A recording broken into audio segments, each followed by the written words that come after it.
All right, 3 o'clock. We can get to the business at hand, which, all right, Lions. Now, I have a feeling I know the way this will go, and it'll probably just annoy me to no end. The Lions have hired 2 new coordinators, out with Ben Johnson and Aaron Glenn, in with Kelvin Shepard and Bob Morton, or whatever this guy's name John is Morton. from Denver. Don't care. The point is, here are your new coordinators. So the question now becomes, it's not even about can you be the same team, because being the same team hasn't been good enough to get to a Super Bowl. It's can you be better? Now, I just come from a place where when you lose coordinators, plural, or you lose several members of your staff, 9 times out of 10, you're taking a step back. And often a step back doesn't mean it's catastrophe, but it's a step back.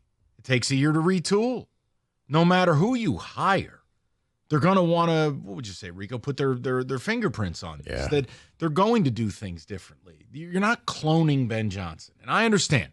Ben Johnson has made a comment that Lion fans are going to, tuck under their pillow and sleep with, which is, well, anybody could call plays with the core that's there. That's not true. It's blatantly false. Because if you mean that, it means you don't think Ben Johnson's special at all, that you don't think Ben Johnson's any good, that in essence, Ben Johnson is a Chat GPT creation. And that's equally disingenuous. So the question is just, okay, here's the hires. You promoted from within defensively. You went out and got a guy that was here, has made several stops in the league. He called plays for the Jets for 10 minutes. I'm not going to hold that against him. It was 7 years ago, and the Jets didn't have a lot of talent on offense, so I'm not going to hold it against him. You know what else I'm not going to do? I'm not going to sit there and give him all the credit for Bo Nix. That's a Sean Payton production. So I'll wait and see. But do I believe you're going to even be as good as last year? No, I do not. Because that's the way it has worked my entire life in the National Football League when you lose elite coordinators. Yeah. Well, what about Andy Reid? He has Michael Jordan. It doesn't apply. That's like saying Phil Jackson left and the next guy kept winning. Right. You had Jordan. But even with Andy Reid, Chiefs scoring went down after Bieniemy left. They still won. They just weren't as prolific once he left. So even Andy Reid took a hit with Michael Jordan. I look at this. Defensively, I think that it looks as if you're trying to keep the band together. A lot of you hire from within. You're going to kind of run the same schemes. You're going to kind of do the same things. Maybe Shepard tweaks it a little bit. But I think what you saw with Aaron Glenn, you'll see with Shepard. Offensively, that's where I think you're gonna see a difference, because you bring in John Morton, and you didn't hire from within. You didn't say we're gonna just keep this the way it was going with Ben Johnson. As a matter of fact, ironically enough, Ben Johnson went to the Broncos to get his offensive coordinator instead of hiring somebody from the Lions and going over there with. I mean, he took Randall L, but not as an OC. That leads me to wonder. I don't know what this offense is going to be, but I don't think it's going to be like it was this past couple of seasons, because you went outside the family, and I don't know exactly what Coach Morton is going to do. If you're going to keep this status quo, you keep one of the guys you already have here. They had Eric Strand. They had Scotty Montgomery, who's been a head coach, called plays, coach at ECU. I don't know. You had Mark Brunell. You had a lot of people who could have just stepped up and said, okay, my turn. Both guys start with a blank slate. But all I'm saying is, and if you disagree with this perspective, we could talk about it. I mean, it's not anything I'm going to get angry about. I don't care. It's simple. I think enough of Aaron Glenn and Ben Johnson that it's insulting to act that you are just going to, in one foul swoop, replace them both at an equal, much less superior level. I don't subscribe to it. Does it mean it can't happen? Of course not. Sports tells us all the time that things that we don't believe can happen, happen. But generally speaking, not exclusively, but a vast majority, and if you need proof of it, go look at the Philadelphia Eagles. It took them multiple cycles to get this right. Do you want to tell me you're a better organization than Philly? You're not. Do you want to tell me that you're smarter than Philly? You're not. They're one of the 3 or 4 best franchises in the game. they still had to trip, get up, and make better hires. Then and only then, they finally landed on Vic Fangio. Oh, and by the way, let's look at how they got better.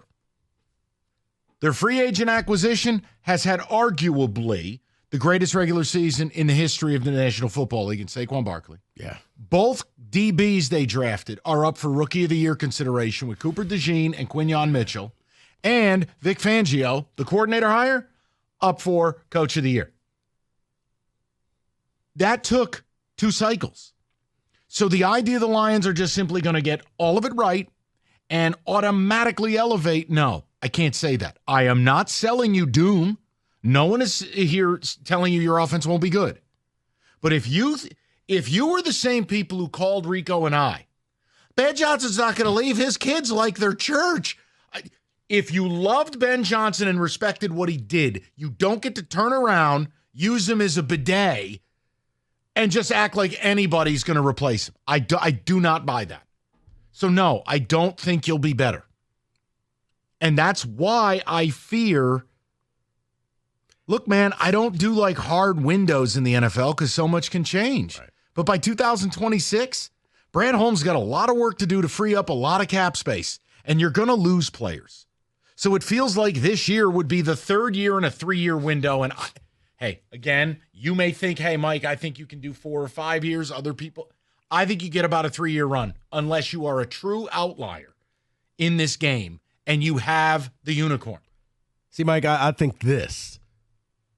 I don't think you're going to be able to run it back next year. I don't think you're just going to pick up right where you left off. Agreed. Now, it could take some time. They could be great. By December, have it running at a high level. But maybe. I think it's going to take some time to implement their system, especially offensively, because I don't think you're going to be running it back with that same Ben Johnson offense. I think it will look different. I think it will be different and kind of go hand in hand with the small window that you have.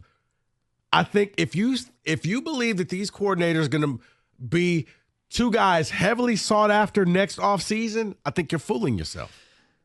Here's one thing. I'll throw the number out, 248-539-9797. And again, I don't expect anyone to have big takes because you don't know anything about these people.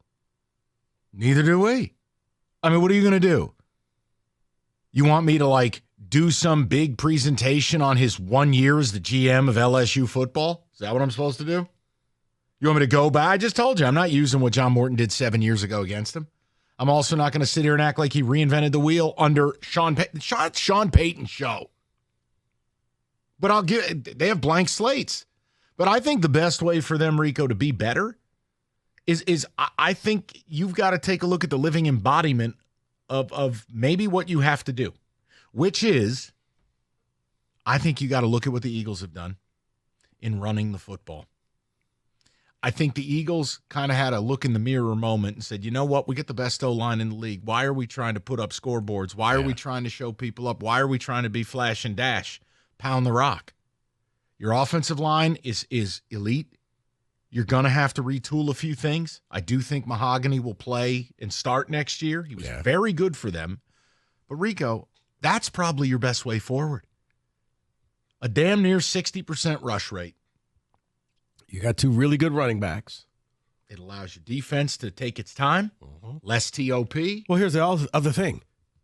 Guys, the proof is in the pudding. Jared Goff, when he was up for MVP talk, remember those games where he was 18 for 18? Yeah. Or he was 18 for 19. He wasn't throwing the ball a ton. You throw the ball 18 times, that's basically 9 pass attempts per half. That was J.J. McCarthy. You just turn around, hand it off, play action, throw it deep, safe passes. Amon-Ra or Laporta catches it, and they move down the field. Yeah, I'm going to be interested. You always lost games, or you were in shootouts when Goff had to throw the ball 26 or more times. That's not his game. I'll be interested. I wonder what John Morton's going to do. And again, you're working for Dan Campbell.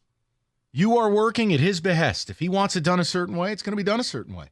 But I do wonder if they recalibrate. Because I do have a hard time believing they just roll in and do exactly what they do. That's not how the league works. Yeah. So, listen, go ahead. You got 2 new coordinators. If you think they're perfect hires, great. God bless. 248-539-9797. It's just really hard to get these hires right. And I don't think you're respecting. If you believe that it's just BAU, business as usual, then I think you're disrespecting the guys who gave you everything the last few years, and Aaron Glenn and Ben Johnson. Yeah. And I'm not going to do that. Yeah, because I don't think you run it back.